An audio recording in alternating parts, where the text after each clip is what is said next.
Hey entrepreneurs, are you ready to increase the value of your business? There are 10 key drivers to business value, and today we're discussing the first one.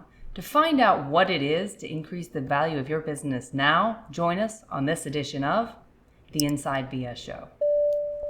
Hey now, I'm Nikki G. This is The Inside BS Show. Joining me today is my partner, Dave Lorenzo, the godfather of growth. Dave, how are you? Hey now, Nikki G. Always great when I get to hang out with you. Thanks for joining me today, or I'm glad to be joining you, or I'm just glad to be here. So what are we talking about? We're talking about revenue? We are talking about increasing revenue, Dave. So, Dave, revenue is revenue. Why does it matter where revenue is coming from for a business? So I love this question. And in the beginning, it doesn't matter. In the beginning, it just matters that there is revenue and that more importantly, there is cash flow, right? Because there's a difference between revenue and cash flow. I don't want to get accounting wonky with you, but you need money, right? But as you're starting to think about adding value to your business, as you become more mature as an entrepreneur and as your business becomes more mature, you really need to think about the different types of revenue in your business because some of the types of revenue are more valuable than others. So there's 4 different types of revenue in any business, and most businesses don't really source all 4. Now, I know you know one of the types of revenue because your business in professional services focuses really heavily on that, right? Right. What's the revenue type that you focus really heavily on? Well, not necessarily me, but lawyers focus heavily on ad hoc revenue. Right. Describe for the folks who are listening, the folks who are watching, what ad hoc revenue is. Ad hoc revenue is looking for the next particular matter that you can handle. So using lawyers as an example, if you're a litigation attorney, you are looking for that next litigation matter. It is a new matter, new business that you will be working on. Right. So you get that client comes in, you work really hard with that client, and the minute the matter is done, you forget the client was even there and you move on to the next client. That's ad hoc revenue. Second type of revenue is repeat revenue. So, and you hate it when I do this, but revenue, that's repeat revenue, right? You were waiting for that one. What is repeat revenue, Nicola? Repeat revenue, Dave, is working with the same client on a different type of matter. So it's something else that the client has retained you to handle that you have not already handled before. Right. So like if we use a dry cleaner as an example and you bring your shirts to the dry cleaner every week and all of a sudden you need pants hemmed, you go to the dry cleaner and you go, hey, Esmeralda, do you happen to do tailoring? And Esmeralda says, absolutely, we do tailoring. So then that's a different type of work you've never had Esmeralda do before. So she normally does your dry cleaning. Now you're bringing her your tailoring work. That's repeat revenue because it's the same client, but a different type of work. And we differentiate that from the third type of revenue, and we'll tell you why in a minute. Nikki G, what's the third type of revenue? Third type of revenue is reoccurring revenue. So that is going to be the same client, same type of matter. In other words, you are performing the same type of work over and over again because that is an issue that continues to come up with a particular client who is sending it out to you. Right. So, hey, Esmeralda, here are my shirts. Next week, Esmeralda, more shirts. Esmeralda, here are my pants. Dry clean them, right? Over and over again, dry cleaning, recurring revenue.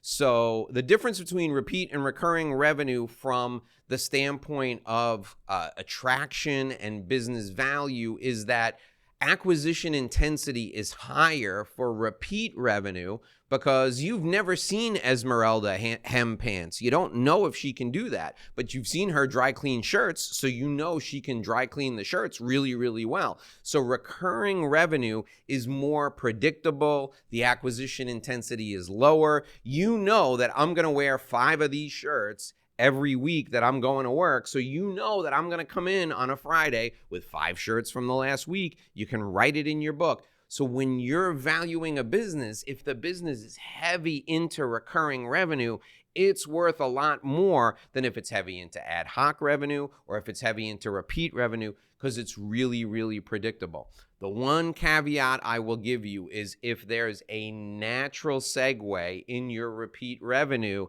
you can add value in a business with that repeat revenue model. So for example, If you're a roofer, but you also do stucco, and you're a roofer in, say, South Florida, and what you do is you specialize in repairing or replacing roofs due to a hurricane, you can also predict that for every 3 roofs you're going to do, you're going to have to do stucco on the outside of the house, because the stucco tends to fail when there's an extreme storm with extreme winds. So there is a little bit of potential predictability of revenue with repeat, but with recurring, there is absolute predictability. So that's why we like repeat and recurring more than ad hoc. Hey, Nikki G, did you know you can also get our show as an audio podcast? Of course I know you can get the show as an audio podcast. I'm on it. But does our audience? I don't know. So those of you who are watching on YouTube, you can find us wherever you get your podcasts. Just search up the Inside BS Show with the Godfather and Nikki G, and you'll find us right there. Click the follow button so that you never miss a show. Now, there's a couple of reasons why you're going to want to do that. Nikki G, tell them what the first reason is. You get to ask us questions. That is exclusive to our podcast listeners.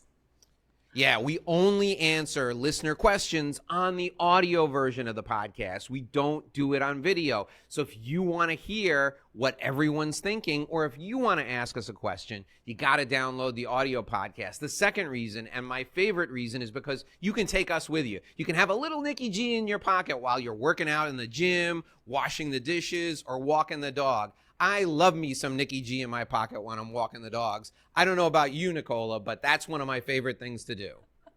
Absolutely. Take us with you. After you watch this episode here on YouTube, go to wherever you get your podcasts, click the follow button so we can go with you on your journey and you can ask us questions. We will see you, or more like hear you, there. Now, Nikki G, what's the 4th type of revenue?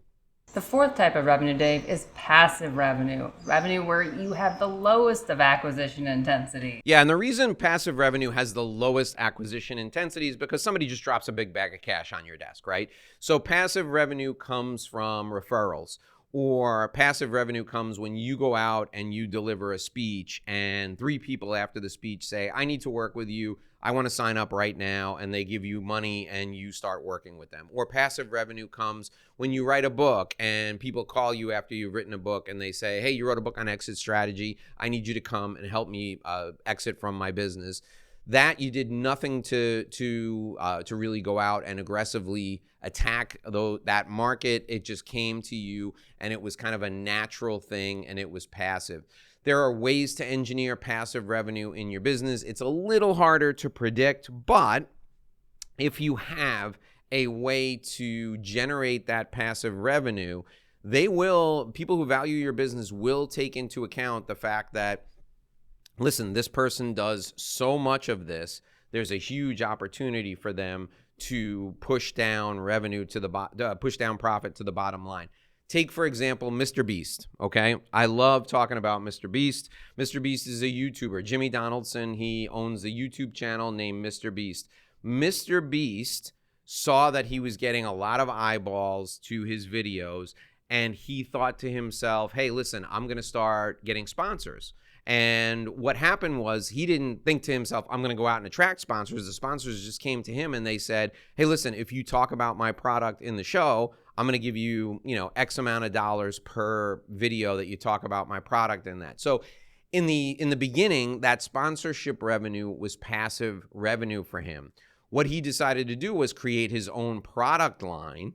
And the only way he goes out to market to sell that product line is by holding up his Mr. Beast bars on his show, or by eating Mr. Beast bars on his show, or by giving Mr. Beast bars out to the contestants on the show. And everybody who watches his show, including my kids, they go out and buy Mr. Beast bars, and they want Mr. Beast burgers, and they want Mr. Beast sweatshirts and swag and stuff.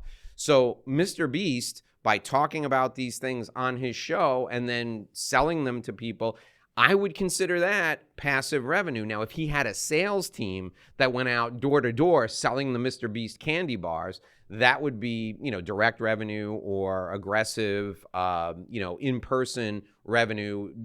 That would be a typical normal driver of revenue. But from just talking about it on a media channel that he owns, and he owns the product, I would consider that a phenomenal passive revenue stream in his business. So those are the 4 types of revenue in any business. Now, Nicola, why is this so important to the people who are entrepreneurs who are listening or watching the show today?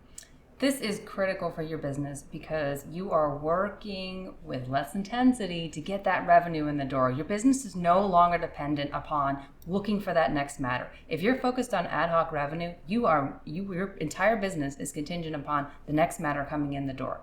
That is going to completely change if you start shifting over to passive revenue. And as you go through the scale, acquisition goes down, and the types of revenue that you are receiving are going to be diversified. That is going to allow your business to thrive, where it will never be dependent upon a single source of revenue for it to grow and for you to be successful with it. So you want to be focusing on achieving passive revenue, because that's going to help you get the most value out of your business, which brings us back to the discussion that we're having today about increasing the value of your business. And you will increase that value when you've diversified your revenue streams and is coming in the door from a variety of different sources. That's right. Repeat, recurring, and passive revenue. I bundle all those together, put them in one big tent, and we call that tent relationship revenue. First thing I look at when you bring me in to analyze your business is how can we increase relationship revenue? Repeat, recurring, and passive. That will help you increase the value of your business right from the beginning, right from the first day that we start working together. But this is only one of the key value drivers in your business. You got to join us back here again tomorrow for key value driver 2 in your business. Until then, my name is Dave Lorenzo, and she is Nikki G. And we'll see you back here again tomorrow for another edition of the Inside BS Show.